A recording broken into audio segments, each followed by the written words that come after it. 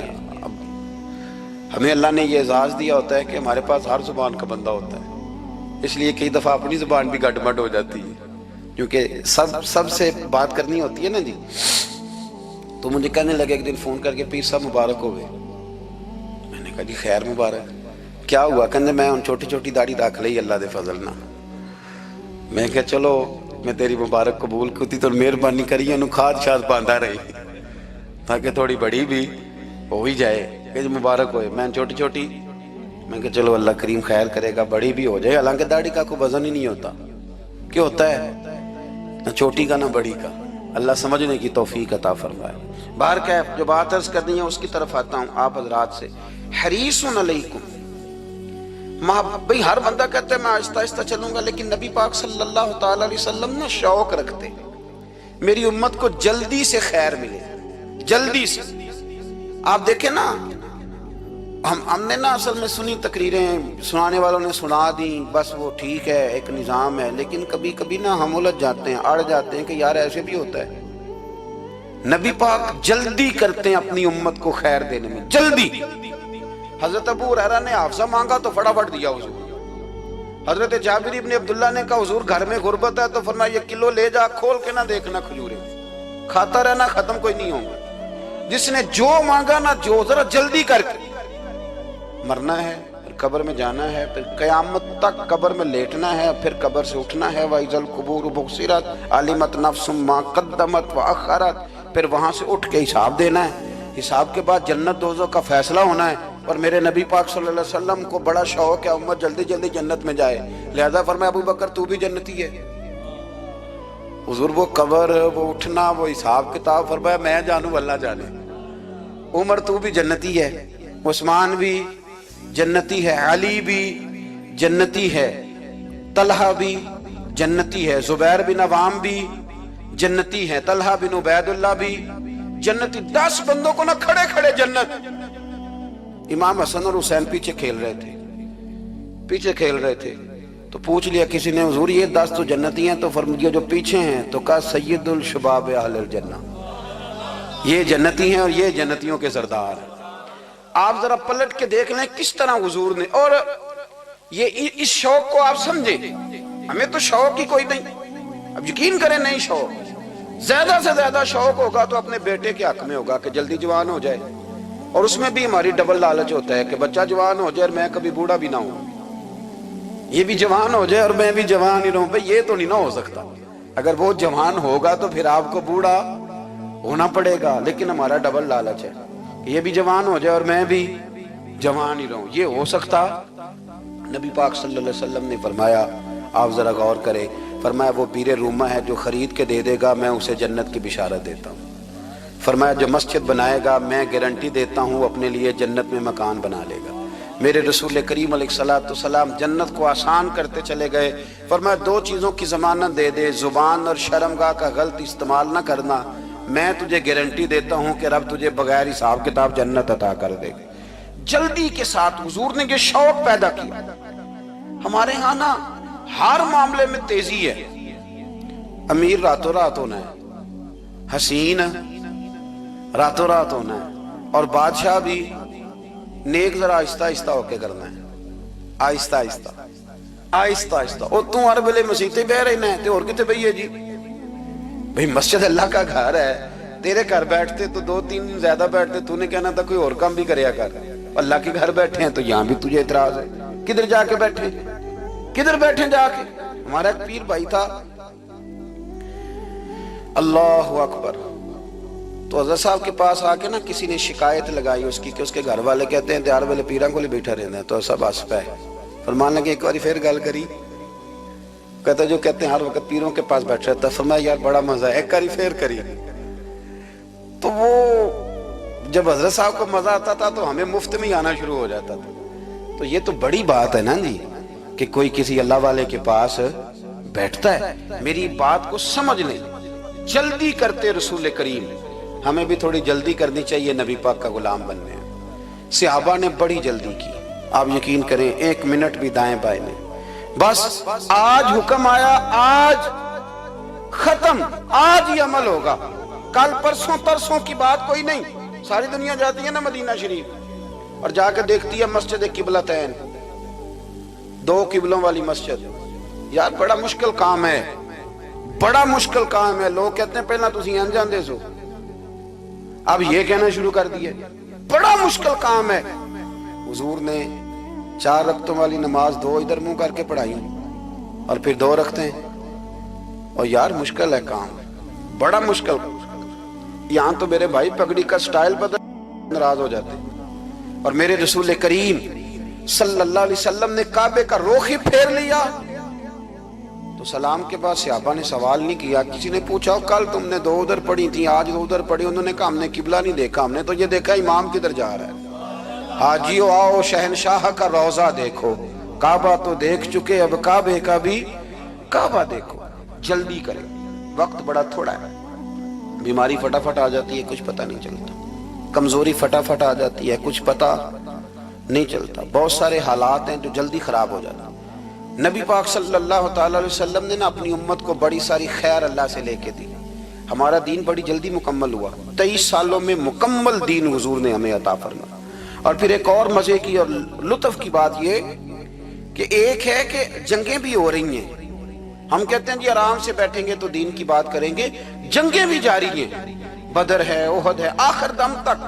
جس دن سرکار کا وصال ہوا اس دن بھی نبی پاک صلی اللہ علیہ وسلم نے لشکر روانہ کیا، اس دن بھی لشکر روانہ کیا، جنگیں بھی ہو رہی ہیں، اور ساتھ ساتھ رسول پاک نماز، عبادت، تہجد، مسواک، شریعت، دین، تقوی، پرہیزگاری، ان ساری باتوں کا درس بھی بیان فرما رہے ہیں۔ ہم کہتے ہیں جی وہ فلانے حالات ٹھیک ہو جائیں گے کاروباری تو پھر میں مسجد ہوں، بھئی حالت جنگ میں بھی جنگ بھی چلتی رہتی تھی، تہجد بھی چلتی رہتی تھی، وہاں یہ حال تھا کہ وہاں پریشانی بھی چلتی رہتی تھی اور درود و سلام بھی چلتا رہتا تھا۔ میرے رسول کریم صلی اللہ علیہ وسلم کے غلاموں، اپنے زندگی میں ناکام وہ لوگ وہ جنہوں نے وقت ضائع کیا، وقت نہیں ضائع کیا۔